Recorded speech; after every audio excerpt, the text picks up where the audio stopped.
Sir sir আমার হচ্ছে memorise ভুল যাচ্ছে, পরীক্ষাগুলোতে হচ্ছে ইংলিশে কম পাচ্ছি, সেক্ষেত্রে কি করব? মানে ভুল যাচ্ছে বলতে কি, মানে ধরো মানে মোটামুটি বলা যায় তুমি এতদিন মূল বই পড়ছো, আমরা আমাদের এন্ড থেকে জানুয়ারির 15 তারিখ পর্যন্ত বা 20 তারিখ পর্যন্ত পড়াই। এরপরে আস্তে আস্তে করে অ্যাসেসমেন্ট, আরো তোমার সময় থাকবে 1 মাস বা 5-7-6 দিনের মতো। এরপরে হচ্ছে অ্যাসেসমেন্ট করে, এখন তুমি মনে করো ধরে নাও এটা ট্রায়াল এবং এরর, ভুলের মধ্য দিয়ে শিখবা, ভুলের মধ্য দিয়ে শিখবা, মানে ভুল করে শিখবা। মিস্টেক ইজ স্যার নট দুইটার মধ্যে খালি গোলমাল লাগে, দুইটার মধ্যে গোলমাল লাগে, মানে তার মানে ইয়াতে গ্রামারেও। ইউ নিড মোর রিভিশন, এর মানে বোঝাচ্ছে কি আরো রিভিশন দিতে হবে, আরো revision. whenever you are actually struggling to find out decode 1 out of 2, it does mean that you need more study, simple। এর মানে বোঝাচ্ছে এখন যদি বলো ভাই আমি পড়ি কয় ঘন্টা, 6 ঘন্টা, তার মানে আরো 2 ঘন্টা বেশি পড়তে হবে। 8 ঘন্টা পড়ার পরে যদি দুইটা থাকে তার মানে আরো 2 ঘন্টা পড়তে হবে, সিম্পল। মানে এটার একটাই সলিউশন, তুমি পড়তে হবে, পড়া ছাড়া আর কিচ্ছু নাই ভাই। মানে স্যার মানে মোটামুটি 3টা কাজ করলে এই ধরনের সমাধানগুলো হয়ে যায়। কয়টা কাজ? 3টা। একটা হচ্ছে পড়তে হবে, 2 নম্বরটা হচ্ছে একটু বেশি পড়তে হবে, 3 নম্বরটা হবে আরো বেশি পড়তে হবে। এই স্যার 3টা কাজ করলে জি স্যার। সমাধান হয়ে যায় আর কি, বুঝছো? স্যার জি স্যার।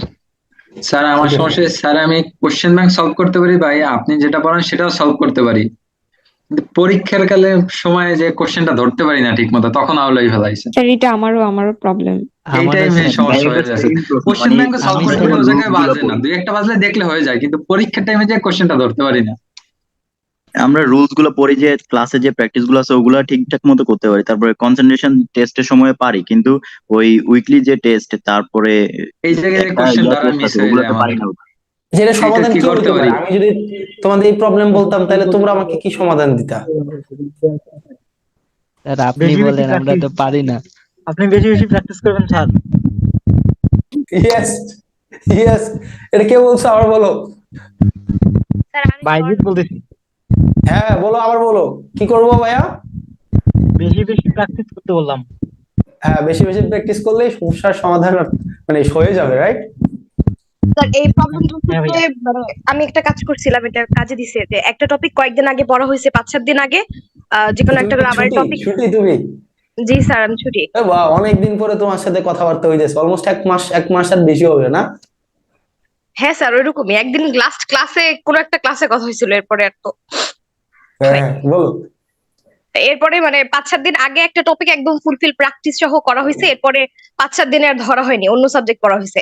এরপরে আবার ওই টপিকটারই আমি মানে রিভিশন ছাড়া কোয়েশ্চেন সলভ করতে নিলে তখন হচ্ছে দেখা যায় যে আমার কোন জায়গাগুলোতে ল্যাকিংস আছে ওইগুলো আমি ধরতে পারি, তখন আবার মানে কোয়েশ্চেন সলভ করে যদি রিভাইজ করতে যাই তখন এই প্রবলেমটা আমার কমে যায়।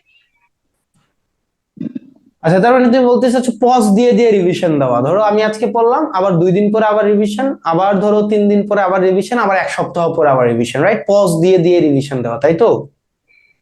হ্যাঁ মানে রিভিশন তো ঠিক আছে, কিন্তু আমি ওই যে মানে কেউ একজন বলেছে যে কনসেন্ট্রেশন টেস্টের সময় আর কি আমরা কোয়েশ্চেন গুলো পারি, বা যখন প্র্যাকটিস শিটে প্র্যাকটিস করি তখন পারি, তখন হচ্ছে মাথার মধ্যে এটা সেট থাকে যে এটা তো ওই টপিকেরই কোয়েশ্চেন, তখন ওই টার্ম গুলো ধরতে সুবিধা হয়। কিন্তু আমি যখন মানে 7 দিনের একটা গ্যাপের পরে হঠাৎ করে টপিকটা ধরছি, তখন আর কি আমার মাথার মধ্যে আমি নতুন করে রিলেট করতে পারবো যে হ্যাঁ ঠিক আছে, মানে এই টপিক গুলোতে ওখান থেকে আসতে পারে, বা এই গ্রামাটিক্যাল টার্ম গুলো এখানে ইউজ হতে পারে।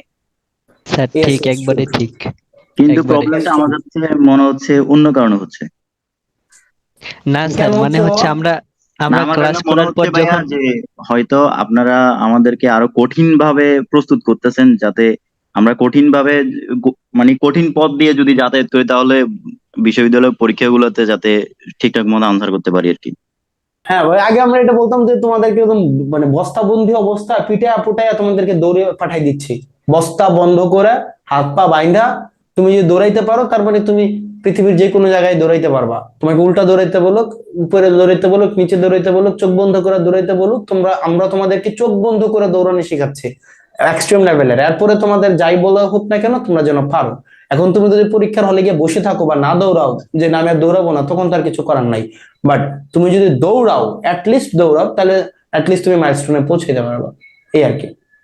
তবে এটা আমি স্যার একটাই কথা বলবো, চর্চা বা রিভিশনের উপরে মানে কিছুই নাই। হ্যাঁ বলো, কি বলতে চাচ্ছো?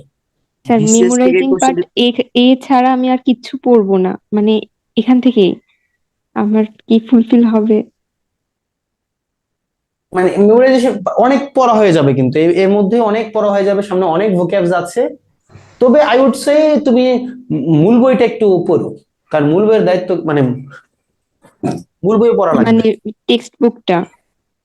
টেক্সট বুকের ভোক্যাব গুলো জি, পড়ো। ওটা তো পড়ছি।